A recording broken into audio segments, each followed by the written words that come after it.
going on, guys? TG or ThunderGod here, and today I'm talking about a matchup no one has talked about for some reason. Seriously, there's like one video on this topic, and that being Haku versus Kimimaro. The parallels between these two are just undeniable, both being tools used for another's purpose, both being the very embodiment of limitless potential and what a shinobi is, with both just leaving the series too soon. So today I'm going to be looking at Haku and Kimimaro, their part 1 feats, their Shippuden stuff, their arsenals, just seeing who would come out on top. Enough chit chat, let's just get straight into the discussion. Now, starting off with Haku, I actually talked about Haku in great depth in my Team Minato vs. the Land of Waves video, so I'll link that below so I don't, I'm just going to kind of bridge my thoughts here. But Haku from his introduction is just stated by Kakashi to be outright stronger than him due to his rank as a Hunternin. Now, it's actually likely that Haku just killed a Hunternin to take the mask, as him and Zabuza were being chased by them. But the important bit is that Haku's skills are evidence enough for him to fit that rank, so Kakashi's assessment should still pretty much be on the ball. We then find out from Zabuza himself that Haku's outright stronger than him, as he remarks to Kakashi that even if the copy ninja were to defeat him, he would never be able to beat Haku. We also know that Haku just blatantly wasn't going all out in his fight with Naruto and Sasuke, along with him just expending great amounts of chakra from using his ice prison jutsu, which also allowed Sasuke to acclimate to his movements better, along with the, the suppression, and that he gets beat by a Naruto who skyrocket to Jonin chakra levels, with both Kakashi and Zabuza mistaking Naruto for each other, just due to the sheer volume of chakra that Naruto is emitting. Now, I don't want people to, I have to stress Haku's suppression because it's talked about a lot in the data books, and Zabuza kind of makes it clear as well that Haku is a very gentle person and is consistently fighting against his nature as a shinobi. So him losing to Naruto and not wanting to kill Naruto and Sasuke is very, it makes complete sense. With Naruto taking on a version of Haku that's been fatigued, along with having that suppression earlier, along with the fact that Haku just never was really able to show off his full capabilities, as we see where he's just able to blatantly intercept Kakashi's Raikiri, even being fast enough to throw Senbon at the scroll that Kakashi passes with Raikiri, which is pretty impressive speed-wise. Even if you go off the idea that Haku is amped here, his later feats actually do support the notion that he's outright stronger than pretty much everybody here. So a lot of Haku's feats in this arc, or anti-feats people can use, can be chalked up to Haku suppressing himself due to his real nature being gentle, and him fighting that always out of a, just a desire to be useful to Zabuza and following Zabuza's will, which is Haku's ninja way, along with him gradually getting fatigued from a jutsu that uses large amounts of chakra, along with losing to a Naruto that can be argued to be very different than other versions of Naruto later on in part 1, who just has Jonin levels of chakra. So while I don't disagree that Haku could potentially be mental amped or something to that degree, even with him potentially blitzing Kakashi with his Senbon, that does not mean that Haku's full power wouldn't be on a similar spectrum, as we're going to see later on with the Edo Tensei stuff. Now, sliding past that, we're going to talk about Kimimaro in part 1. Kimimaro's part 1 feats are a lot easier to brush off, as we know for a fact he's afflicted with a life-ending illness. I don't want to brush over this either. This illness was affecting him in almost every aspect, even basic movement being a feat in his state. At the point Orochimaru was surprised, Kimimaro could even move in his body in that state, along with Kimimaro outright stating, "I no longer move using flesh, I use the power of my mind." Are you Brainiac, bitch? What is that supposed to mean? If you want an actual answer of how he's probably doing this, it just, if you were going to ask my opinion, Kimimaro would more than likely be tapping into more of the mental or spiritual energies, which are half of the mock-up, which constitutes an individual's chakra. This is in line with what we see because Kimimaro essentially has an epiphany that his new purpose is to protect Kimimaro's newest vessel if he can't be that vessel. So bro went from having an existential crisis to just having a new reason for living. Along with the fact that we've seen individuals with degrading physiques such as Hiruzen shoot up when his mental state is in the right condition. So it's more than likely just due to him having his renewed purpose with Orochimaru, which, if you want to look at it long term, maybe all of Kimimaro's showings in part 1 are just the result of a really strong mental amp that isn't indicative to anything close to his full strength. Regardless, though, doesn't really change too much. I just kind of wanted to, throw my 2 cents in the well. Kimimaro is outright suffering from the Itachi syndrome, which allows us to essentially take a lot of what he does, but what he does doesn't cap him in his capabilities, if that makes sense, as this is someone whose full power would have made it so the Hokage's assassination would have gone smoothly. I'm not hearing that someone who would have been relevant against the strongest of the 5 Kage beside a Sannin is being held to his feet, his sick feats, as anti-feats. You know what I'm saying? I'm not hearing that. And even this sick Kimimaro is ridiculously cracked. He runs a mini gauntlet with Naruto, Lee, and Gaara and just beats all 3 of them, or would have beat all 3 of them as he out chakra fatigues Gaara, along with Kimimaro and Gaara actually just being stated on the editorial statement as the strongest warriors, which is very consistent since the following statements for the duo are the strongest spear versus the strongest shield. So it's very clear that what we see from both of these individuals during the duration of part 1 is not their full power. It is not their full capabilities, with both of them having higher statements, higher scaling, or just blatant reasons for why they're not performing at their peak potential. So this segues us into the Edo Tensei feats, and I want to start off by saying this. These two are strong because they were brought back by Edo Tensei. Kabuto doesn't just revive jobbers.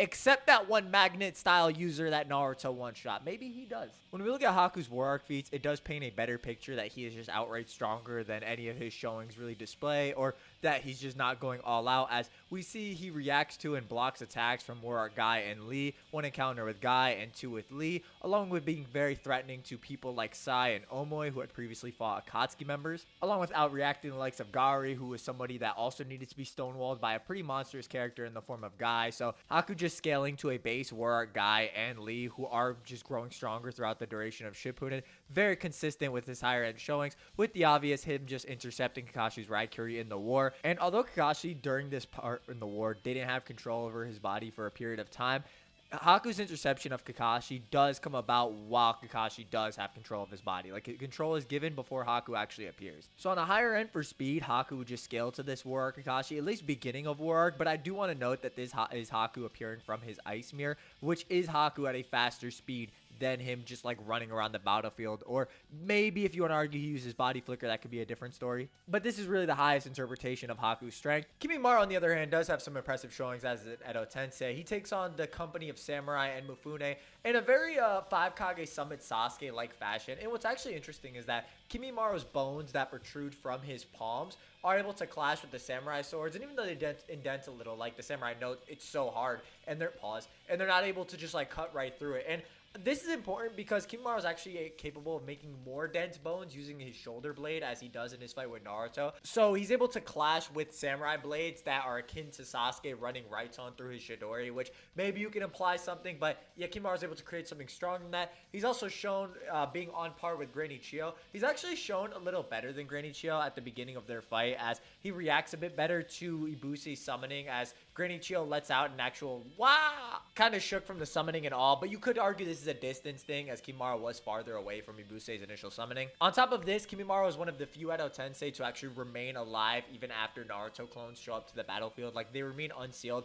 Kimimaro doing this alongside Granny Chiyo, and I want to note that this is Kimimaro, again, only using like the partial curse mark. He never like uses more power or goes into curse mark stage 2, yet is able to compete and just stay relevant with someone of Chiyo's caliber. So you probably infer that Kimimaro would just outright be above Chiyo via this suppressed state. But I want to make it clear that specifically this would be Chiyo, like the old version of Chiyo from a stat perspective without her extra puppets. The waters get muddied a little further when a Naruto clone shows up to the battlefield, and the reason this is relevant is because, as I mentioned previously, Kimimaro and Chiyo are never taken out, and we actually do see that this Naruto clone is holding a Rasen Shuriken, and then the following page throws it, with the anime supplementing this with Kimimaro just outright dodging it. And usually I'm all for using anime just as supplementary material or anime canon, but I will say this scene specifically is kind of bad in the anime compared to the manga. For example, Kimimaro uses Bracken Dance to take out a bunch of samurai, but in the anime, there's just a bunch of swords impaling them.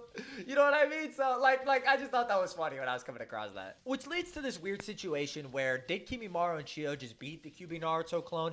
What happened? Well, we really can't say for certain. I think that's a fair interpretation, again, as Chiyo's pretty insane in her ability to just take on someone of Sasori's caliber. Chiyo noted to have undiminished strength, actually, in her older age, which is probably closer to a Hiruzen situation where her body maybe couldn't keep up to the same degree as it could as in her youth, but she still does retain a lot of her strength. With Chiyo in her prime fighting someone of Hanzo's caliber, I actually did go ahead and get this statement translated, and it does seem to indicate that they did fight seriously or did have a combat encounter. I know some people argue the interpretations, like this might have been a poison encounter, or maybe Chiyo was just healing on the battlefield, but the more accurate translation does seem to indicate that they were fighting seriously, which is something that more so indicates that they actually fought as opposed to just having these roundabout bouts. So this essentially means that a prime peak Kimimaro, if you go off his Edo feats, would either just scale to someone of Chiyo's caliber or just scale outright above a QB Naruto clone if you go with that interpretation, which does make things a little more difficult. You could also go with a Mifune interpretation where Mifune had beat that weakened version of Hanzo, the one who, lost his ninja way, all that jazz. And that version of Mifune also didn't take down Kimimaro, along with, that QB Naruto clone.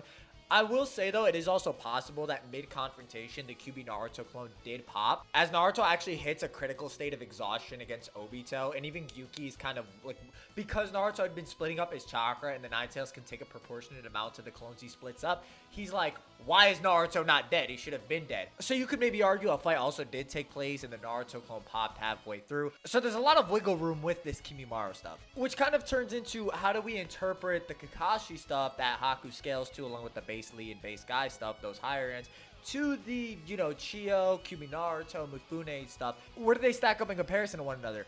I actually don't think it's as far off as maybe some people might think, and I'm gonna explain why right here.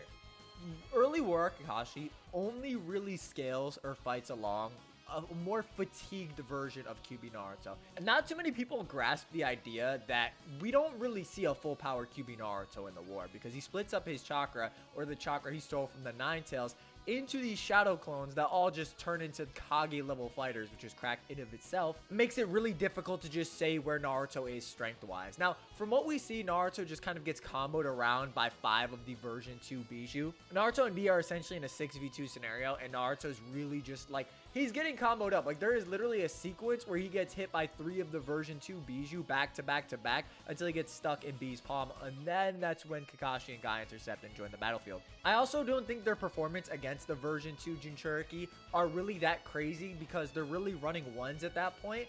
And in the same sense, they get repelled rather easily against the version 2 Jinchuriki. Whereas if you look at Naruto, he's confidently fighting them when it's a one-on-one situation, laughing, having a conversation with Kakashi, and just confidently blocking up a version 2 Utukata. This is all in reference to Kakashi's physicals, of course, as his physicals don't really get a crazy buff until he receives chakra directly from the Nine Tails later on. As from this point against the Edo Jinchuriki and the fights with White Mask Obito, Kakashi's mainly just charging up Kamui snipes, and Kamui is far faster than Kakashi's own combat abilities. Some people argue it's a blitz tier faster, but he doesn't really actively engage, and most of his engagements, for example, just come in when, like, for example, the A-Tails is throwing him. Pretty much most, if not all, of the main feats against White Mask Obito are just results of Kakashi Kamui sniping Naruto, Naruto's Rasengans, or Naruto's clones. Which, while impressive, his MS would extend his visual perception and is a different metric than the one we're trying to gauge, that being Kakashi's physicals, and how that necessarily compares to a fatigued version of Naruto. I also stress that this Naruto is more than likely fatigued, as right after this point, he runs out of his QB chakra mode, pretty much making it that the best comparison is at a Naruto whose chakra is split out and his mode is about to run out. Now, there is more to this, but it essentially raises doubt at the validity of Kakashi and Guy just outright scaling above QB Naruto. A full power QB Naruto, that is, especially since Kakashi's own company still had 3 Edo Tensei left as Naruto arrived, and Naruto sped up that process so fast that it made it so Kakashi and Guy could just transition over to a completely different front. Would Kakashi cook a KCM clone with Kamui? Casually, no difficulty, it wouldn't be an issue for him. And that's a Kage level shadow clone. But what I'm saying is that their physicals just haven't been displayed to be in different tiers at all. I don't think it's that blatant to where they just like Haku just intercepting that Kakashi outright gives him a slide beyond a QB Naruto clone, which I also want to say doesn't give Kimimaro a slide right above Haku, because even though like all of Naruto's QB chakra clones are Kage level, they just are, that's Naruto's just ridiculous at this point. There still is doubt in that encounter, and you can definitely interpret it a couple different ways, which makes it so that this matchup, while there are scaling implications for both sides, I will grant you that. You could probably slip it one way or another, depending, as obviously I didn't just like make a case for everything. It pretty much makes it that these characters are within the same range, right? So where how they are as fighters and how they fight stylistically is what matters here. Do you think Haku's just feats base Guy, Lee, and Kakashi give him a slide over Kimimaro's potential scaling to Chio, of beating potentially a QB Naruto clone, or Kimimaro's lore implications of being maybe comparable to that Sannin tier, or being relevant enough in that battle in a peak state? Maybe that could be referencing Curse Mark 2 or base, whatever you want to interpret with that. But I think a lot of these characters are within the same range to where, again, this just comes down to a stylistic matchup. Let's kind of get into that part of the discussion. Now, starting off maybe an early fight sense, I think Haku has potential higher speed implications with Kakashi's Raikiri, which just is outright faster than his regular combat speed, at least when he's moving linearly and has a bit of charge up, which he does in the Haku encounter. It leads to the idea that even if Haku's physicals may not be that fast, him popping out of an Ice Mirror would probably be his best bet. He'll have to teleport long range or close range or just create that dome of ice mirrors. And Haku's main way of attack is actually a lot simpler than Kimimaro's. He just attacks mainly with Senbon or can create ice needles as an application of his Kekkei Genkai, and mainly attacks vulnerable areas such as the neck. While there are further applications of Haku using his ice mirrors, as we see when he makes that ice shield to block Zabuza as an Edo Tensei, we just haven't seen more applications, which makes it difficult to just give Haku more to his arsenal. So looking at that, he has actually a very simple game plan. It's just going to either be to trap Kimimaro or just outright blitz him down or just keep a distance. Whereas Kimimaro is going to counter with the Dead Bone Pulse, his Kekkei Genkai. And I'm going to be honest, from an arsenal perspective, Kimimaro hard counters Haku badly, and I'm going to explain why. A big problem for Haku is that he's somewhat of a glass cannon and will struggle outright with more durable characters. This is where Kimimaro excels, as once he goes into Curse Mark Stage 1, he'll be able to create a layer of bone underneath his skin. A lot of people don't understand that this not only protected Kimimaro, but allowed him to just claw out of Gaara's Sand Burial that just crushed him. This would mitigate any and all of Haku's Senbon, which just haven't shown the AP feats to breach it. And this bone does cover up to Kimimaro's neck, as we see it covering his skull and like face and cheek, which makes it so his neck would more than likely also just be covered from potential ice Senbon. Haku's AP feats are a lot more lacking aside from popping one of Sai's ink birds, so it's possible, but I don't think there's enough to suggest he'd be able to do permanent damage to Kimimaro in this state. And something I want to add to too is that even if Haku were to potentially damage Kimimaro in base, which is definitely his best way of taking him out before he has time to go into the further stages of his Curse Mark evolution, but even then, it's actually displayed that Kimimaro does seem to have some low-end regeneration, as he could just heal from the damage, such as when Gaara's Sand Burial crushed different parts of his body and skin, which doesn't fall, it kind of does fall in line with his ability to be able to manipulate Osteoblast cells that create blown, and Osteoclast cells that absorb bone from his Kekkei Genkai. His ability is almost fundamentally rooted in regeneration, as his body repairs the damage and he's just able to create more bone. Naruto also remarking that Kimimaro just outright heals whenever he pulls bones out. This also wouldn't stack up to someone of Sakura or Tsunade's caliber, for example, but I do think there is something to this point. Kimimaro also being a close range fighter aids him greatly here with his 5 dances, along with having ranged options in the form of his digital shrapnel, which are bones that Kimimaro fires through his fingertips, and these actually do quite a bit of external damage or are able to affect Gaara's Sand pretty significantly. Like, they're not getting brushed off. These are making huge indents in Gaara's Sand defense, and even though they're not breaking through, the fact that they're having that much of an effect, I do think is pretty noteworthy, which also adds to Kimimaro just having really good like AP showings.